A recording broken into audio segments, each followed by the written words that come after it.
अभी चुनाव आयोग का आया फैसला, इंडिया गठबंधन विजयी घोषित। महाराष्ट्र में चुनावी बिगुल बज चुका है। इलेक्शन कमीशन ने बीते दिनों प्रेस कॉन्फ्रेंस कर ऐलान किया है कि महाराष्ट्र में 20 नवंबर को एक ही चरण में विधानसभा चुनाव होंगे। इसी के साथ चुनाव आयोग ने इंडिया गठबंधन के घटक दल शरद पवार के एनसीपी की एक बड़ी मांग को स्वीकार भी कर लिया है।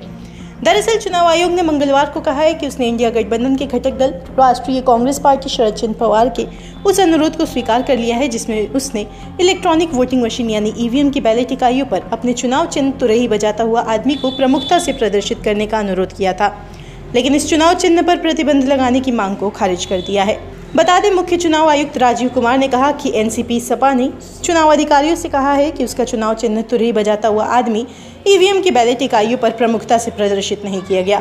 कुमार ने कहा कि हमने उनसे यह स्पष्ट करने को कहा था कि वे बैलेट यूनिट पर अपना चुनाव चिन्ह किस तरह प्रदर्शित करना चाहते हैं। एनसीपी सपा ने हमें चुनाव चिन्ह के बारे में 3 विकल्प दिए थे और हमने उनके द्वारा दिए गए पहले सुझाव को स्वीकार कर लिया। हालांकि मुख्य चुनाव आयुक्त ने स्पष्ट किया कि चुनाव आयोग चिन्हों के आवंटन की मौजूदा व्यवस्था में कोई बदलाव नहीं करना चाहता। बताते चले कि शरद पवार की अगुवाई वाली पार्टी ने तर्क दिया था कि तुरही चिन्ह वाली तुरही बजाते हुए आदमी के समान है, जिससे लोकसभा चुनाव के दौरान मतदाताओं में भ्रम की स्थिति पैदा हुई थी। एनसीपी सपा ने कहा था कि सतारा निर्वाचन क्षेत्र में जिस निर्दलीय उम्मीदवार को तुरही चुनाव चिन्ह आवंटित किया गया था, उसे भाजपा उम्मीदवार उदयनराजे भोसले की जीत से अंतर से ज्यादा वोट मिले थे।